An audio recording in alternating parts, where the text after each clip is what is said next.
Hello and welcome to Ask Deb About Health. I am Rom Gayoso, co-host.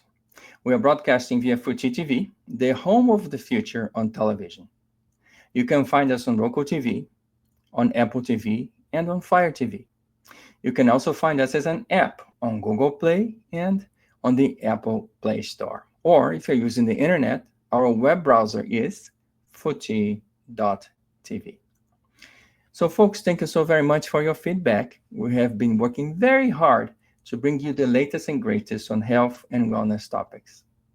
We heard your feedback, and here's the result. We are lining up top physicians, healthcare experts, and patient advocates to address health topics and to answer your questions. There's a lot to talk about on this topic, but Deb and I can cover the bases. So, first, let me say a few words about the show. So this show is broadcast every Tuesday and Thursday at 3 p.m. Pacific Time via Fuji TV, where I join Deb Dietz to discuss a variety of health and wellness topics. Do you have a condition and are you looking for more information about it? Do you want to hear firsthand information about research and new discoveries? How about meeting top experts in a variety of fields? If you're seeking information, and you can get your answers and build your confidence. If you want to prepare for your next consultation with your healthcare practitioner and your goal is to build health literacy, then this show is for you. So let's get started. So I will be sharing a few words about our host, Deb Dietz. All righty. So Deb has a long and distinguished career as a coach, mentor, and through her awesome training programs at SMB Digital Education, she has enabled many people to find the information they need. And that's exactly what I like about her. Her ability to investigate and talk about tough topics while helping all of us find the information we need. Have a health related question? Well, let's ask Deb. Without further ado, let's welcome Deb Dietz, the star of the show and host of Ask Deb About Health. Hi, Deb. How wonderful to see you. Hey, Ram, so great to see you today. And I'm delighted to welcome everybody to the show. Just a little bit about what we're doing here today. Our show focuses on helping people build their health literacy skills to successfully find and access care, prevent certain conditions, effectively manage those conditions, communicate their needs, understand their choices, and make informed decisions. And we invite guests on our show, healthcare professionals, to discuss the health and wellness related topics. And there is a lot of medical information out there, and much of it is conflicting information. But my promise to you is that by the end of our time together today, you'll have at least one key takeaway that you'll learn from these experts, this expert today, to make actionable for yourself and for your family.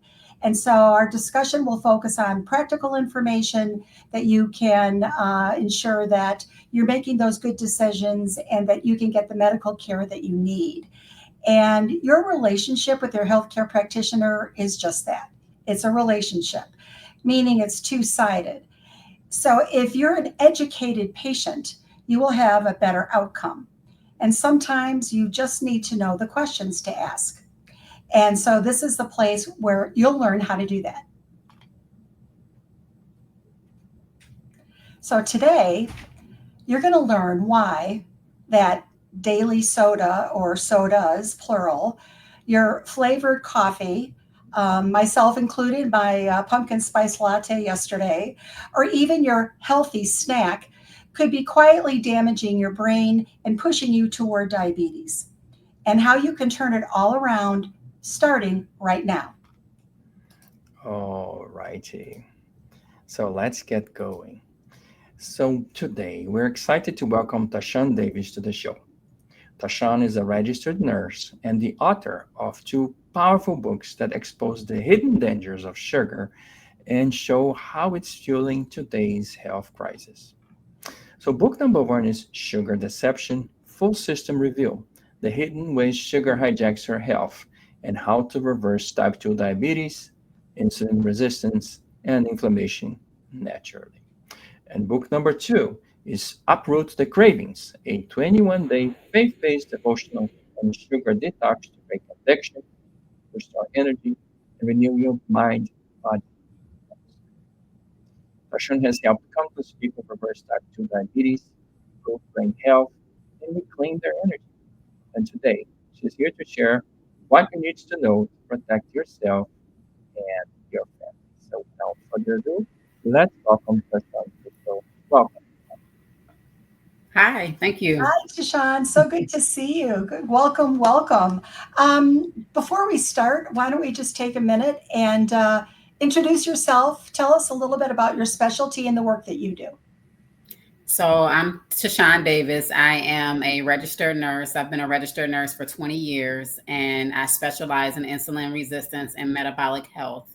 Um, Lately, I have been coaching numerous people to help them reduce or reverse their type 2 diabetes and many conditions involving insulin resistance. Wonderful, wonderful. So obviously you are a subject matter expert when we're delighted to have you here today. Certainly I've written not only one book, but two, and now working on a third, and really are an expert about the dangers of sugar. So take us back to maybe the origin. What started you on this path? How did you become passionate about this topic? Well, I am 47 years old. I know women don't always come out and tell their age, but in my 30s, I started to lose my memory. And so I did not, as a registered nurse, we love to research and know the why behind things. And so it took me on a journey to say, well, okay, I've tried vegetarian, I've tried vegan. Like, why am I losing my memory? I'm paying attention to my health more than I did when I was younger. And through my research, I understood that many clinicians and physicians were referring to dementia as type 3 diabetes. And so it just took me on another journey as to, well, why? Why? And so I actually went into the library and checked out multiple books so that I could understand it better. And then through the books and through the documentaries that I would watch online, I would find the doctors who were actually studying in this field, and I would follow them on the social media or on their own websites to just learn as much as I could. I'm not a good salesman. So I always try to find out like why and get to the root of the issue. And it was the only thing that was making sense to me. It's insulin resistance. And what do we do the most, and what are we not addressing? And I found out that the sugar and carbohydrates, we don't talk about it. We are quick to talk about fat, salt, and cholesterol, but no one is talking about sugar. Wow. It's amazing how a personal mission can grow into something that impacts so many people. I think, but for a lot of us, I think sugar still feels harmless, right? Because people just don't have, an understanding of the true impact it can have on your body and on your brain. So that little bit of sugar really isn't, a good thing. It can lead to bad things. Tell us a little bit about the reality of how sugar impacts our health as years go by. The impact it can have over time. Yeah, so a lot of people don't may not know that a disease process that's related to insulin resistance can start 10 to 20 years earlier with small cues and signs. Like high blood pressure could be one cue that your insulin levels are off. Eczema, different issues, even allergies and things like that. But over time, so you might be good with having, the different things, the sugar and eating honey buns and all of that, but eventually you break down. I like how some doctors call it actually carbohydrate toxicity, because it comes to a point to where your body just cannot handle anymore. Wow. It's interesting. Sugar seems to sneak into so many foods that we don't necessarily think about. So if I was standing in my kitchen right now, in front of my cat, my pantry, in front of my refrigerator, what are some of the biggest, I'll call it stealth sugars, offender in my kitchen? What's in there that is probably really not a good thing to be eating or consuming? Any yogurts that are claiming to be natural, you'll play the fruit on the bottom, in the pantry, the granola bars, honey. Oh my gosh, I'm gonna get in trouble. A lot of things. I actually the where the sugar, um, the uproot the cravings came from. I did a actual 21-day in-person challenge with a group of ladies that were in a nonprofit, and she actually started bringing things out of the pantry. She was like, "Yeah, eat this." I'm like, "Ooh, let's look at the sugar. Let's look at what's in there." And even like the sugar-free jelly, it has some ingredients in it that are very concerning. I'm like, I know you're trying to do better, but even things that are labeled sugar free may not be the very best because they put ingredients in it that is often worse than sugar itself. You know what? And I appreciate you sharing that. And for everybody who's watching today, I think and I'm sure you'll be talking about this at the end with the key takeaways that you want people to take with them after the show is there's be mindful. You have to pay attention, I guess. And maybe now that I'm literally have immersed myself into my kitchen and my pantry, and I'm just thinking right now everything that's in there, because I'm a home cook. I cook every night, and so but I'm thinking I need to really start paying attention and be more mindful. And I think that's a great first step for people is just take a pause and take an inventory. Maybe is a good idea, right? Yes, absolutely. Okay. So we talked a little bit about the toxicity and the impact it has on your body and on your brain. Can you tell us a little bit about the connection between, and you started off the conversation talking about your memory issues. So talk a little bit more about the connection between sugar, memory, and even dementia. Yeah. So, just as our body does, so when we get to the cellular level of it all, whenever you overconsume carbohydrates and sugar, your body can become insulin resistant. And so you have your cell, and whenever you have too much um, sugar in the cell, it doesn't allow the key, which is the insulin, to unlock that cell to utilize more. And so, even in our brains, as we continue to consume, our brains can't uptake the energy that it needs from the sugar, the glucose that. So, a lot of people, have understood our brain needs glucose to run, but it does not need exogenous glucose. Our brain can make enough, it can have just enough.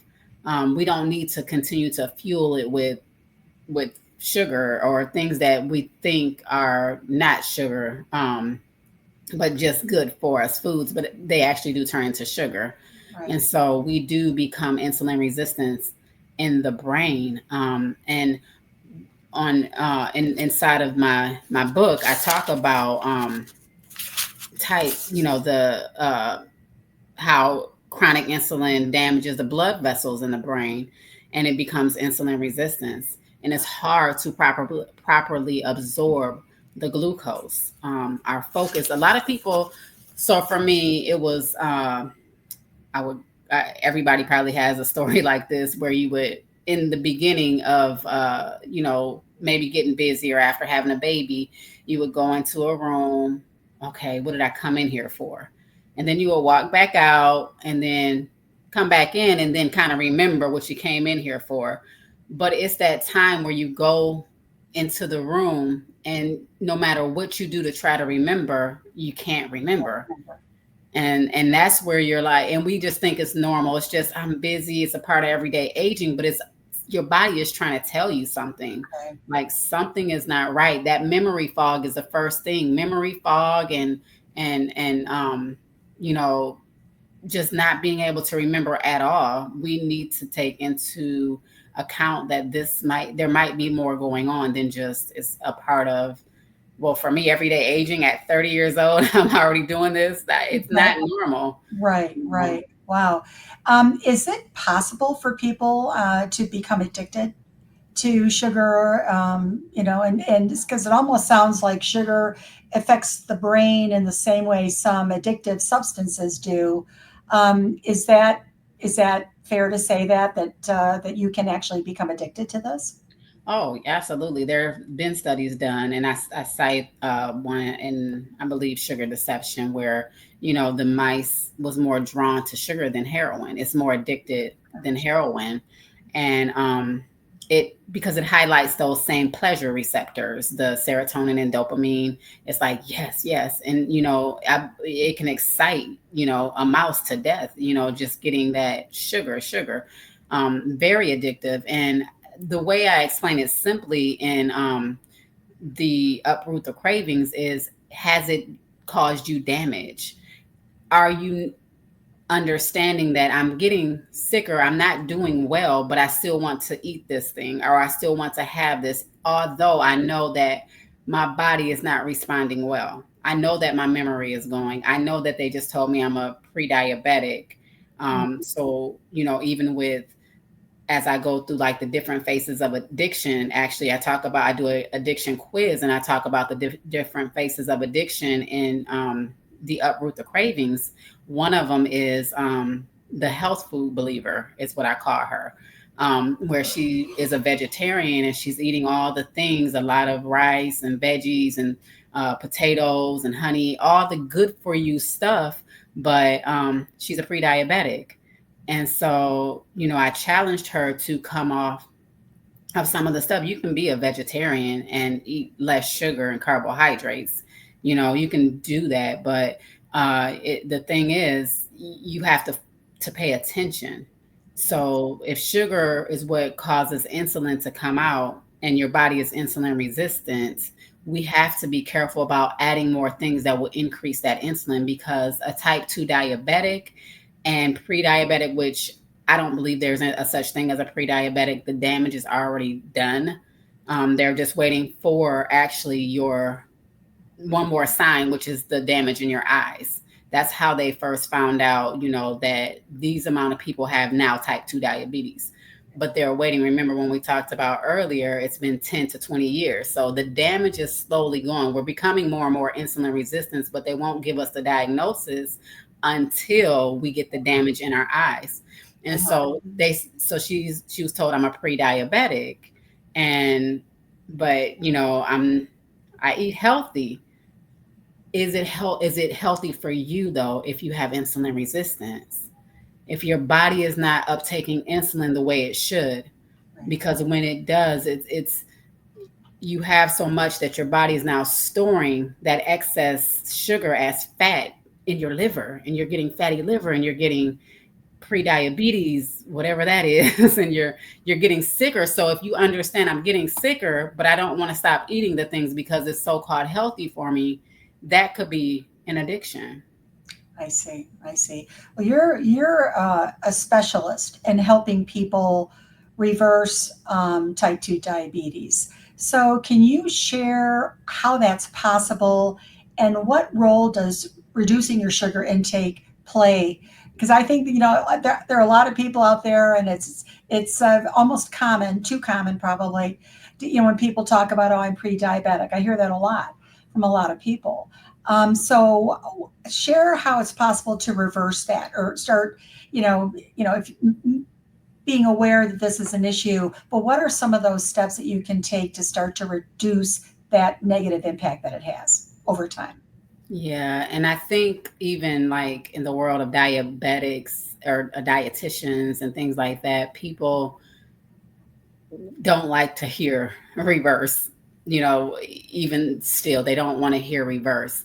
And I like the way a certain doctor put it. He had a story, if your cat, you found out that your cat is getting sick, and you notice that every time your cat goes outside, and it comes back, it's getting sicker and sicker. And then you finally take it to the vet and you found out that your neighbor was poisoning your cat. And so you then decide, okay, well, the cat's not going outside, the neighbor gets in trouble or whatever, and then you stop. Then your cat starts to get better.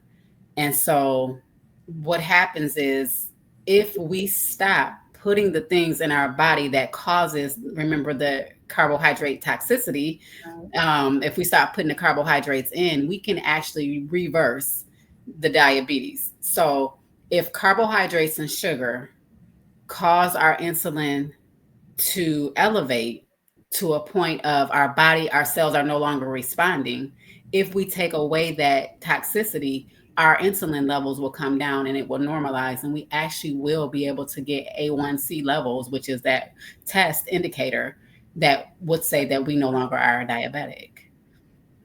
And Wow. so to stop, so I mean, because people are like, well, potatoes are good for you, but we have to remember physiology.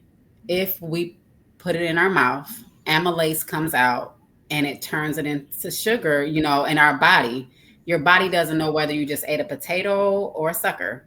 And so it's very hard to tell, even, I mean, I always think the very first thing to do is stop the sugar and carbs, even if you got to do it for 21 days. See how you feel. See, if this helps. A lot of people often want to say, let's add and add and add. And I have a lot of stuff that I can add. But first, let's stop the offender and then let's go for it. And even to the point of going only 20 to 50 grams of carbohydrates per day from whatever source, whether it be rice, brown bread, whatever. And that's another thing. A lot of people may think that like wheat bread, white bread, brown rice is still going to break down into sugar. Okay. That's the bottom line. Okay. Wow. That's again powerful. So thank you for that. You work with a lot of people, helping them reduce this impact. Is there one patient or one person that you've worked with that's kind of stayed with you as you've been doing this work? Is there one particular case that really stands out to you that really was meaningful to you?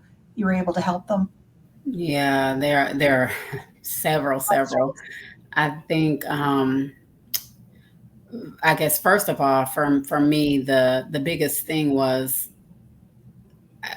I've been a nurse for 20 years. And so in the beginning of my career, I used to only see people in their 70s and 80s, with type 2 diabetes, kidney failure, and things like that. Now I'm seeing them my age and younger, and it's really heartbreaking. And so as I still do visiting nursing and go into clients' homes, I'm seeing the same advice: eat 45 to 60 grams of carbohydrate per meal, which is 3 meals a day plus two snacks at 15 grams of carbohydrates per snack. And I'm like, you're eating over 100 teaspoons of sugar per day and you're wanting to get rid of diabetes. And so the very first person, not the very first, but one that really, really sticks out to me, she was a lady in her 70s. And I met her and I wrote about her in the book as well. But when I met her, she had this cough that she had had for months, that the doctor could not figure out. She told me her story as to why she went into the hospital. So she's been a diabetic for 20 years, and the doctors could never get her levels under 200. The doctor increased her insulin, sent her to an endocrinologist. The endocrinologist gave her more insulin and sent her to a place to learn how to eat properly. Doing all of that, and I know she did it all to the T because when I told her what to do, she did it. But she ended up in the middle of the road, spinning around in her electric scooter, motorized scooter, in a diabetic coma. Her blood sugar was over 600 and her A1C was over 13. Oh my. And this is following everything. And I'm just like, why? And so I met her and I educated her, and her son, who is a chef, followed everything that I said. And within 2 weeks, the cough went away. Her blood pressure normalized. Her blood sugars came down from 80 to 130, and she could not she did not, she actually had symptoms because her blood sugars have never been that normal. But after a while, she didn't have any more symptoms of feeling like nervousness because her blood sugars were under two. Now her body's like, this is normal for us. But as time went on, there was a place that, because her son had to work, actually he had a alcohol problem, so he wasn't always cooking for her, and she brought out some things to me as I came to see her, and it was called Meals for Mom or something like that. She Mhm. was like, what do you think about these are for diabetics? And I'm like, I look at it and I'm like, all right, well, let's think about this together. And so what I did was I used it, it looks like a banquet meal, a small meal. I know what you mean. And I actually measured out the amount of sugar that was inside of that one little meal. And it was like a barbecue meal with potatoes and Oh vegetables. my It, goodness. it, it had like barbecue sauce, but it measured out to like a half a bowl of sugar. And so I said, this is why we're so sick. We're following all the advice. We're doing everything that the doctors are saying. And I know we are. I know the clients are, because I actually am in the homes. I'm seeing what they're eating. They're eating the brown rice. They're eating the wheat bread. They Sure. don't have fat. They're extremely scared of fat. They're doing margarine. They're doing no salt. Everything that they've been told to do, Wow. but they're getting sicker. We have more um, specialists than we've ever had before, more dialysis centers. This shouldn't be, if we are heading in the right direction. So Wow. my heart is to reduce 1 million diabetics in my lifetime, Huh. reverse. And so that's one story, and I have several. Wow. Again, just the impact that you're making on the lives of these people is absolutely incredible. I mean, you're giving them their lives back, through education. So I'm just so impressed with this and the impact that you're having, and education is critically important. You talk a lot about working with people in their homes, and I want to just shift a little bit here and talk about kids and children, because it seems to me, after hearing you say all this, is if we can start paying more attention to what we're feeding our children, being more mindful of that, and learning what we need to know in order to be making sure that we're providing the appropriate nutrition and reducing sugar. How can parents set their kids up for a healthy relationship with food? So, for we've got viewers, their parents, their grandparents, they may be thinking about their own health, but also thinking about the younger generation. Um, how can parents set their kids up for success here? Yeah, truly understand. For me, I know I started when I had probably my last child, and as my nieces and everything started to have children, I was like focusing on get the real food from the outer ends. Don't feed them that crap out the jar. Don't feed them The this. outer Don't. rims of the grocery Yeah, store. yeah, yeah. And so I would tell them that, but it's more to it, like, than just that. We have to still pay attention to the insulin, the amount of sugar. Like, I would get low sugar juices. No, I would get 100% juice to give my kids, because I'm like, oh, that's much better. But juice is a lie. Juice is such a lie. It's like sugar water with synthetic vitamins, because whenever you pasteurize something, you have to heat it up to a point to where it has no nutritional value. But that's the next book that I'm writing, Seedless Lies, and I'll be talking about juice and stuff. But Wow. so we have to pay, because a good meal for a parent might be, I'm going to give my child oatmeal in the morning with bananas, orange juice, and toast. I mean, if we broke that down into how much sugar that we actually just gave our child for breakfast, and then we wonder why they're getting diagnoses of ADHD. I Oh mean, my. right now it's even more prevalent to see fatty liver and pre-diabetics in 10-year olds. In 10-year-olds? Tenure, Oh, oh, oh, I've literally, I would say definitely. at least once, twice a month, I've seen children, my patients, grandchildren.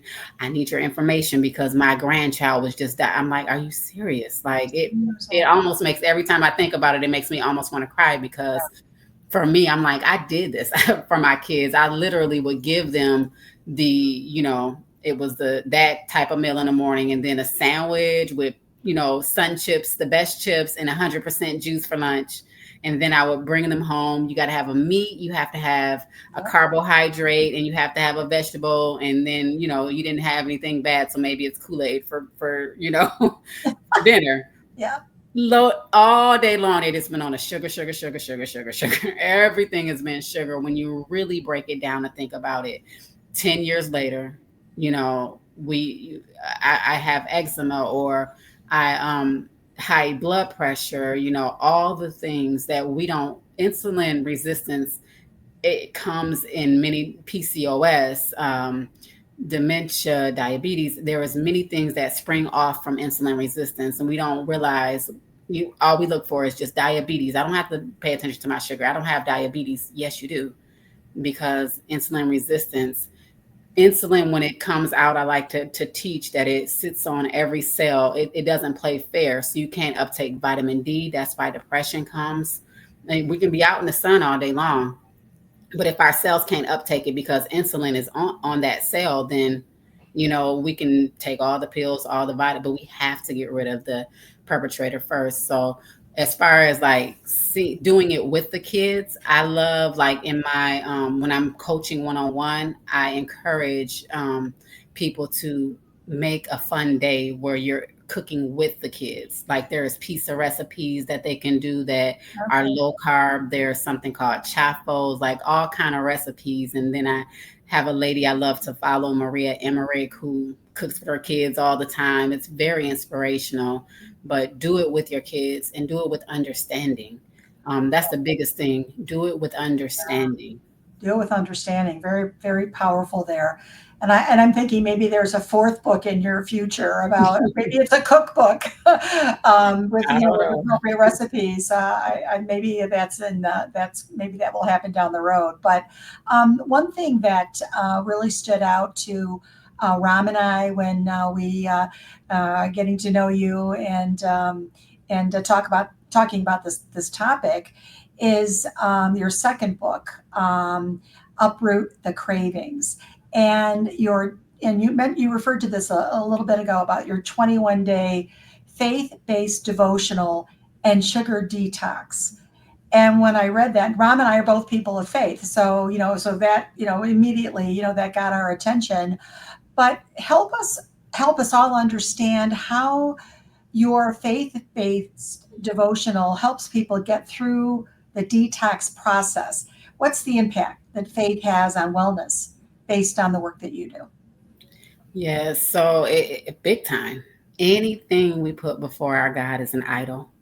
And so if we decide that we are going to love this thing that's impacting our health more, and lean on it for comfort more than we lean on God, then it's a problem. It's in the way. And so each day that you go through this book, you'll get, not only it's 21 days and it's very, very short, to the point.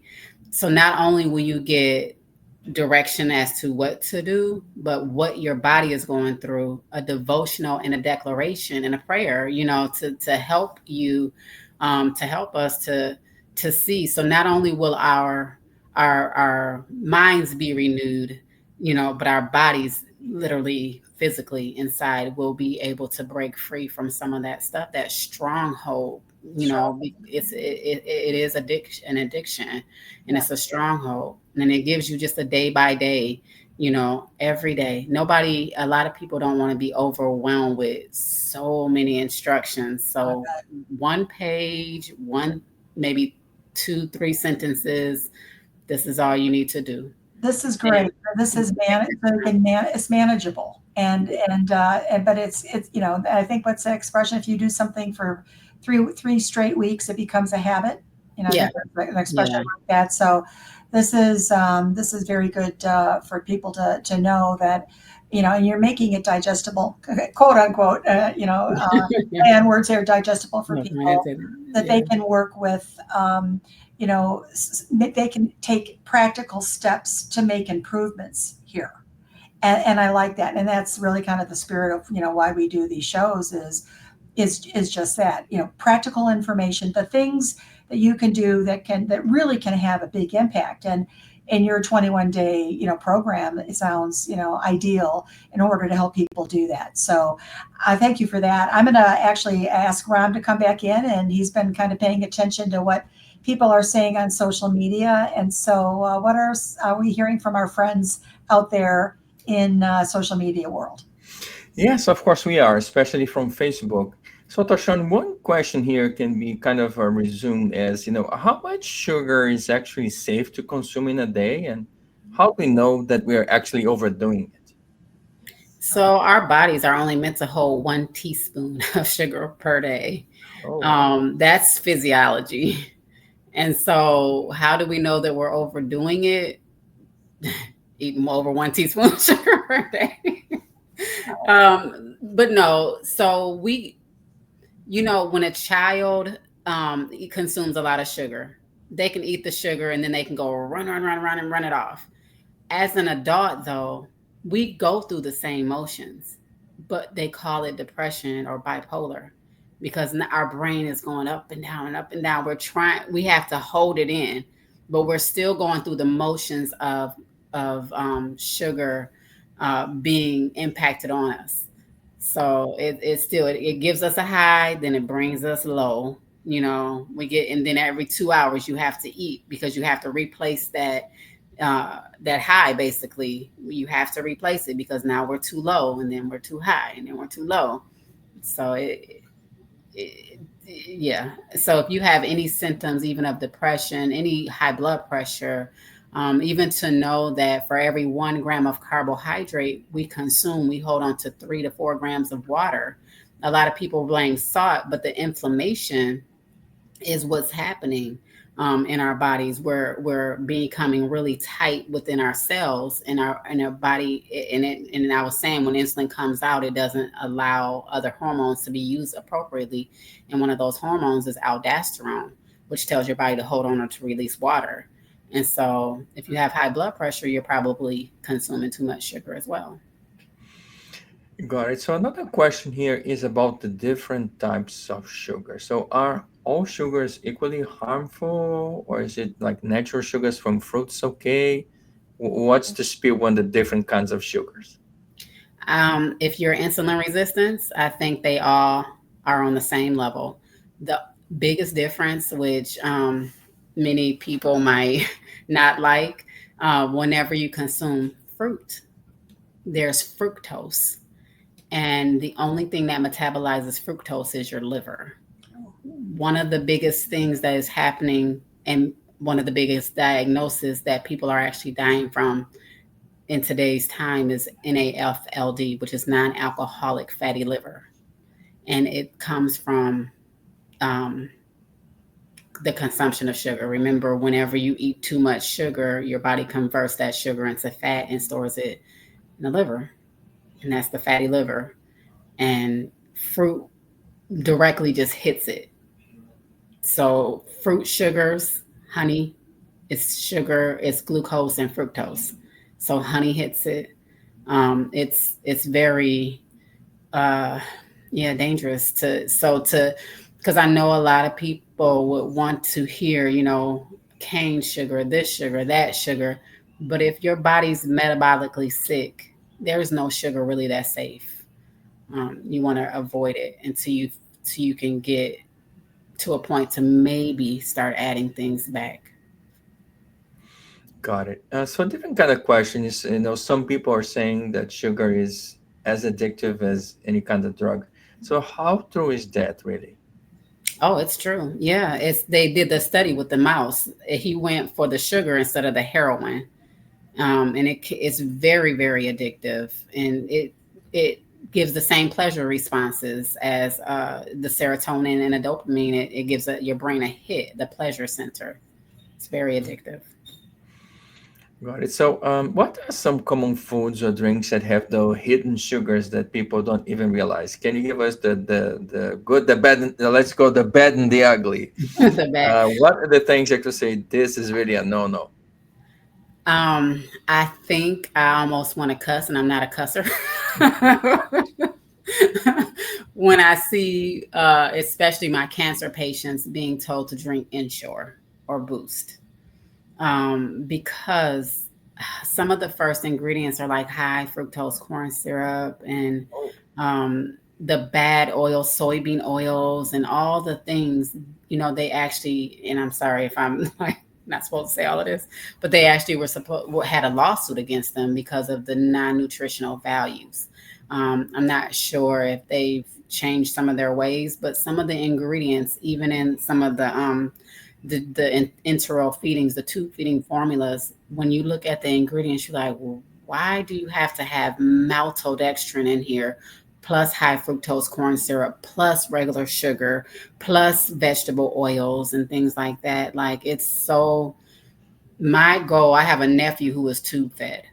And my ultimate goal is to be able to create a better formula for him so that he does not have to have this formula that is obviously, when I'm teaching my clients, I tell them when you go to the store, look out for maltodextrin, look out for modified cornstarch, look out for all of this. But literally, when you don't have a choice, you're just getting it fed to you through a tube in your belly. And so um, the boost, the ensure 100% natural juices that are full of sugar. Basically, I was just saying it's sugar water with synthetic vitamins added to it as juice. And the the health food bars, even fruit, apples, bananas, because when you eat fruit that's out of season, they're going to try to make it appeal to your palate. And so they're going to put more things in it to make it sweeter, more palatable. And even, fruit, if it's not in season and we're getting it shipped off from, another country to come here, what kind of nutritional value does it have once it gets here? So it's nothing magical about it. Berries, I love a berry is lower in sugar. So I don't, say anything much about berries, and I know you can freeze fruit as well. But for the most part, people are just go get the fresh stuff. This fruit has been out of season for 5 months, and something's supposed to be magical about it. It's not. okay. So different kind of question here. So can sugar affect your mood or make you more prone to anxiety and depression? What's the relationship there? Yes, absolutely. So yeah, when you're eating sugar, you have that roller coaster where you need to eat. So I have to eat something, and a lot of people will go for that quick thing. You know, um, I wrote in, I think, sugar deception, how I had in my nursing class because it was the last class of the day. It was a honey bun, Doritos, and a Mountain Dew. That was my way. But 20 minutes in the class, I was asleep. So this is my nutrition class too. That's what makes it even worse. And I said, well, if I was paying attention to that instead of eating all of that stuff, maybe I would have learned something. But yeah, so it causes, there are many psychologists. That's why I love, the more I research into this topic and see the people who are pioneering in their fields, I love to see the testimonies that come forth. So there is a psychologist, her name is, I don't know if she's a psychologist or psychiatrist, but her name is Georgia Ede, and she actually helps so many clients by reducing sugar and carbohydrates to the point of ketogenesis. And she does it, and so she's been doing it for over a decade. Where she used to treat with medication, she's treating with diet, and she's seeing bipolar reverse. She's seeing schizophrenia reverse. There's a crazy powerful story about how that happened, because people don't think schizophrenia. No, they go back to normal, like literally. It is amazing. So many testimonies that are coming out from people stopping the sugar and carbohydrates down to keto genesis, or ketogenic.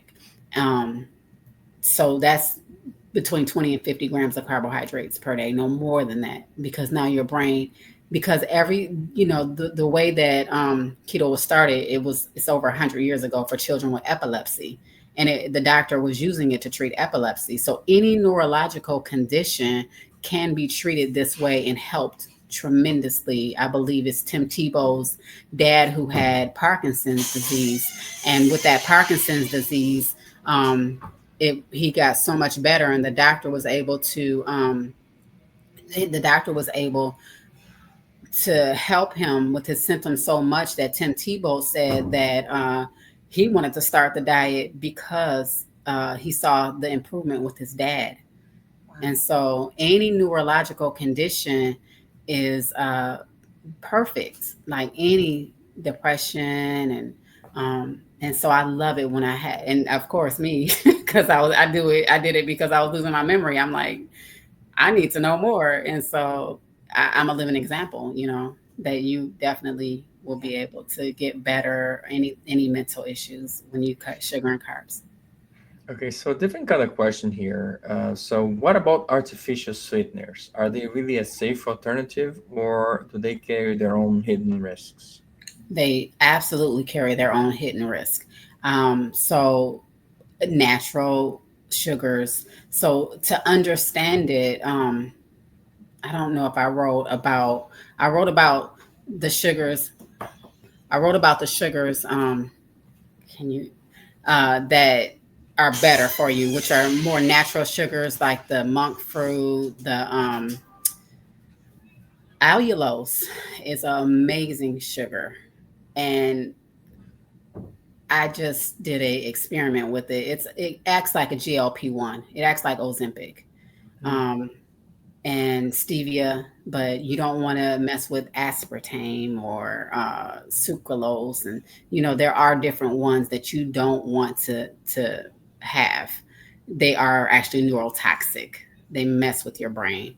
So there are great ones that do amazing things, xylitol, and that are very, very good for you.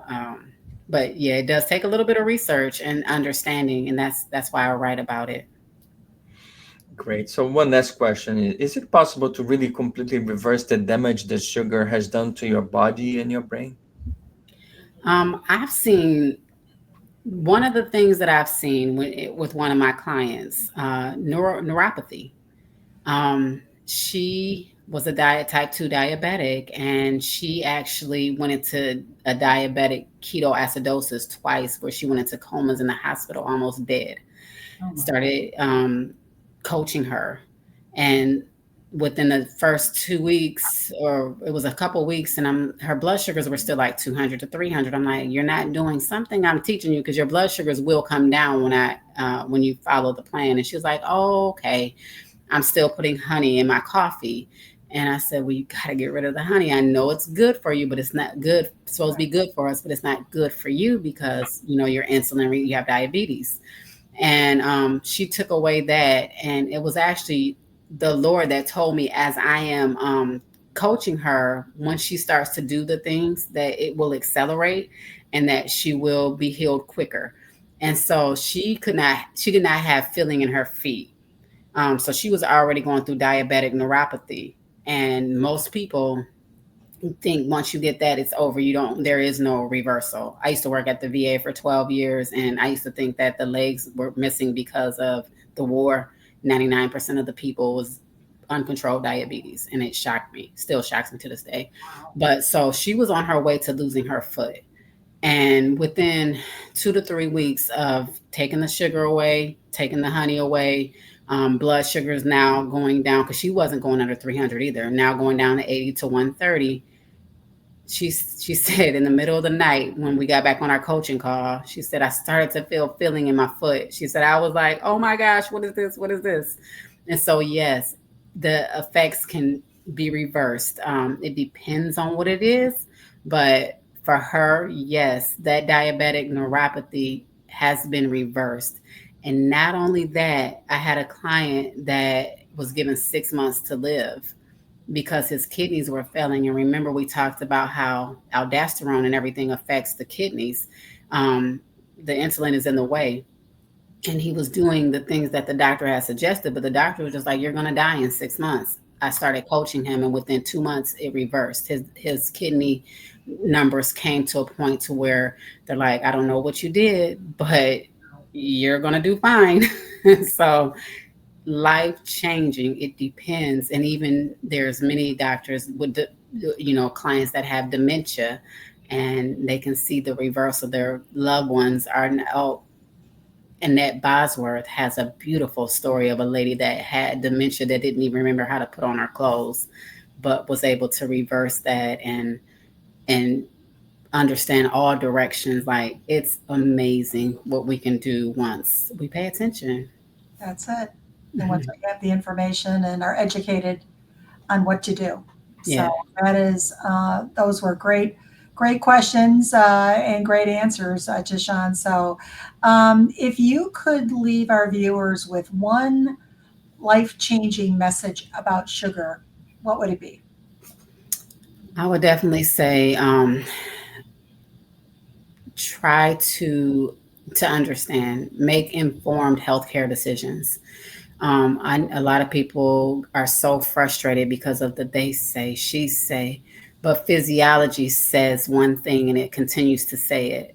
And so, if what we put in our body does something once we put it in there, understand what it does, and pay attention.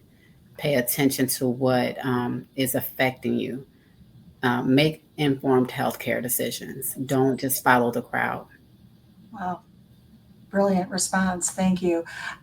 Before we sign off today, can you let our audience know how they can find you so that they can connect or reach out for help? So you can book a vision call at www.write, WRITE, the vision, VISION 22.com. And I'm on all social medias, TaShawn Davis, RN Health Coach. I think I'm everywhere. I don't know. Oh, Some wonderful. of them get more attention than the other ones. I think I'm more on Facebook now than anything, which I didn't really want to be on, but Oh, that's okay. Can you also let everybody know where they can find your books? Sugar Amazon. Deception and Uproot the Cravings. Yes, everything is on Amazon. Everything's on Amazon. Well, TaShawn, thank you so much for this incredible conversation and for sharing your expertise about sugar to our viewers. I think there's hope here. If you have the right information and you take steps today, you can have a you can you'll be better off and maybe be able to undo some of the damage that's been done. So thank you for that. And if there's one thing to take away from today, it's that you have more power over your health than you think. And it starts with what's on your plate or what's in your cup. So cutting back sugar can protect your body, your brain, and your future. Start small, right? I'm going to go home right and take a look at what's in my refrigerator and my pantry. And I'm serious about that. But start today. And if everybody does that, then I think we'll all be on the right path forward. And by doing that, you'll give yourself the gift of a longer, healthier life. And please don't hesitate to connect with TaShawn if you have questions or need any help. How wonderful. And we sure covered a lot of ground today. So thank you for joining us. We hope you learned something new about sugar and about TaShawn Davis, a woman on a journey to help all of us reduce our dependency on sugar and get back to greater health. So, folks, it's time for us to start saying our goodbyes, at least for the show today. Again, thank you so very much for your being here with TaShawn, Deb, and me. And remember, we're broadcasting via Fuji TV, the home of the future on television. You can find us on Roku TV, Apple TV, and on Fire TV. You can also find us as an app on Google Play and on the Apple Play Store. Or if you're using the internet, our web browser is fuji.tv. Again, I hope to see you next time on another Step About Health. Thank you so very much. I'm going to leave you with our institutional message. Thank you.